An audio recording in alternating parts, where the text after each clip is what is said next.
Well, there isn't much to say except this game sucked.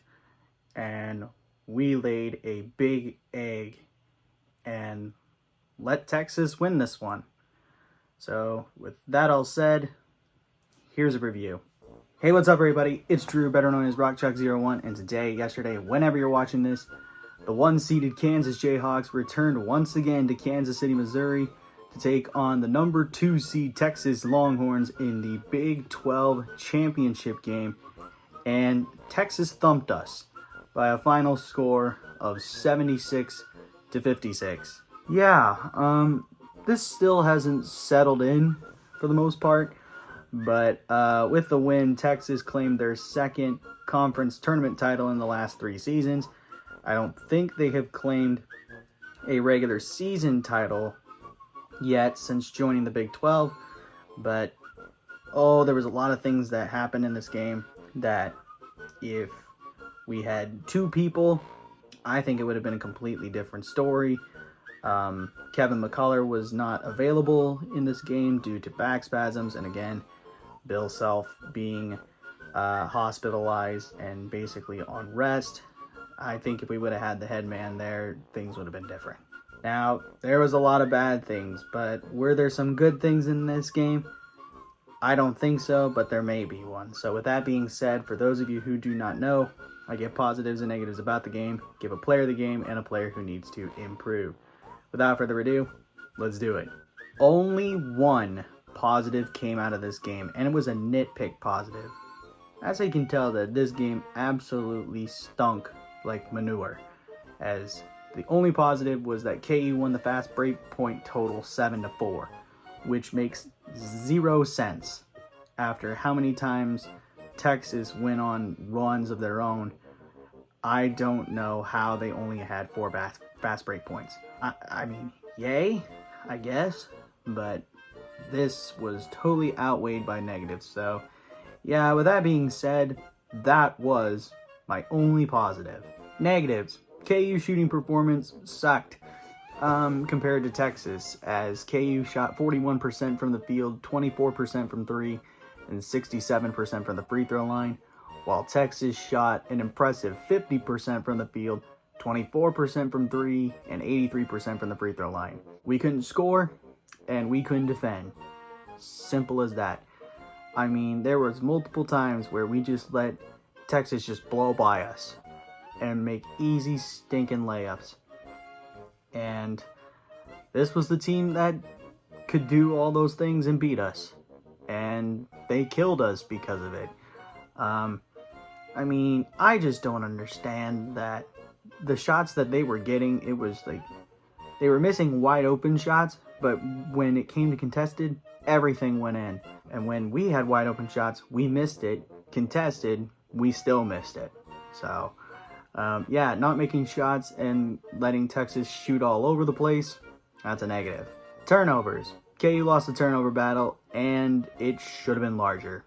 I hate to say it because we cannot hold on to the basketball to save our lives, as Texas forced 15 Jayhawk turnovers and scored 17, while the Jayhawks managed to force 10 Texas turnovers and only scored 4. How? I mean, how on earth do we not convert off of turnovers? That's how we won the first 2 games in the conference tournament, and we just could not hit shots. We could not hold on to the ball. We would turn them back over. It was just a mess, and that needs to be preached as, you know, tournament time for the big championship rolls into fruition, and we need to fix those mental things or else we're going to get killed game 1. So, yeah, losing the turnover battle, that's also a negative. Rebounding. KU lost that battle 37-31, and, I mean, there was almost no contest. I mean, offensive rebounds, KU lost that 10-8, and it just kept getting worse. I mean, 2 of our guys had 5+, but there wasn't much to it. I mean, we could not, any time we had rebounds, it just seemed like they were dead ball rebounds. So, we gotta take better care of the glass. Simple as that. So with that being said, rebounding is also a negative. Fouls in this game. It was a little closer than I expected, but Yeah, KU lost the foul battle. Short and sweet. KU had 11 personal fouls called on them, while Texas only had 9. One guy had 4 fouls in this ball game, and the others had 2 or less, or actually 3 or less. We had 2 guys with 3, and the rest were 2 or less. How on earth do we not win this game with the significant number of fouls? I mean, it's just beyond me.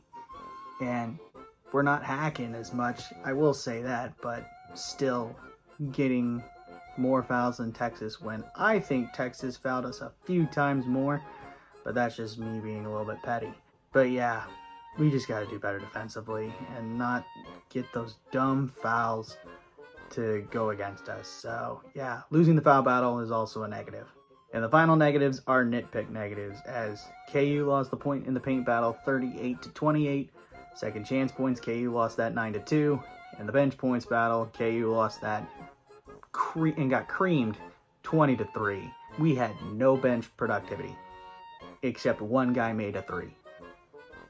How on earth are we going to win ball games if we have no bench scoring? And I mean, yeah, you can say Kevin McCullough would be technically, if he was healthy, then the number would probably be different. But gosh, this was just terrible. We had no bench productivity.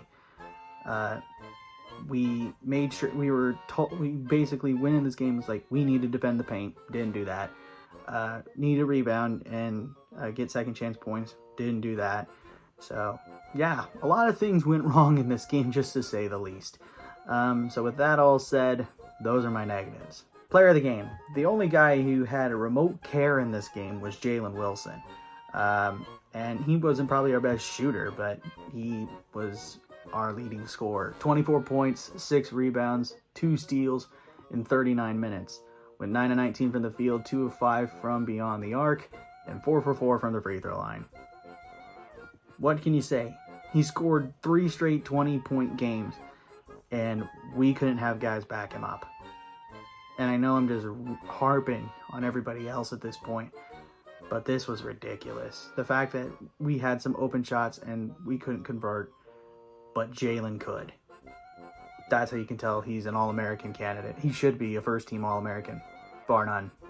If he can carry a team all by himself. Yeah. I mean, good for Jalen. He actually was a member of the All-Tournament team. DeJuan Harris was as well, but I don't think DeJuan deserved it, but Jalen did, and there's no question. With this game, Jalen Wilson is my player of the game. Player who needs to improve. Who to pick? Because you could honestly choose everybody except maybe 2 guys, and that's Jalen Wilson and Joe Yesufu. Yesufu actually played really well, having to step into the starting role and get double-figure scoring for him, but everybody else, blech. I mean, Grady Dick didn't do well. DeJuan Harris did. Bull. He struggled. But the guy I want to give it to is MJ Rice. I mean, the fact that he was given significant minutes and just seemed lost throughout the entire game, there's no question. In 15 minutes, Rice finished with 3 points, 2 rebounds, and a steal, and was perfect from the field, going 1 for 1, and that was actually 1 for 1 from 3.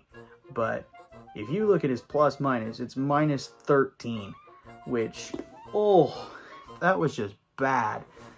And most of the time, he would do it himself. Like, he would just let guys go. There was one time he let frickin' Sir'Jabari Rice go and slapped him and got a ticky-tack foul for an and one. How on earth do you not... it just, like, mind boggles me that you make that little mental mistake. And, it was just rough. I mean, there's other guys I could give it to. I mean, even the guys who went scoreless, which was Bobby Pettiford and Ernest Uday. But I feel like they had more productivity in the minutes they played than MJ did. But yeah, I think MJ just needs to get out of the freshman mood swings and all that stuff, and hopefully that gets better as time goes on. And I don't think it will happen in this season. but I hope next year it will happen. So, for the sake of it, MJ Rice is my player who needs to improve.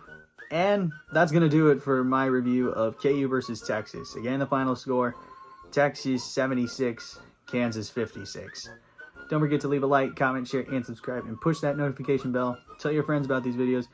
And I don't know when I'll see you for our next basketball review, as we will await that when Selection Sunday comes out. But I will make a video probably doing my whole entire bracket and giving you my picks and all that stuff. But yeah, it'll be an interesting 24 hours to see where Kansas will go and what seed they will get. But until then, have a good day. Never ever bring exotic dancers to the field house, and I'll catch you on the flip side. Peace. This video is a Debbie Downer, sorry.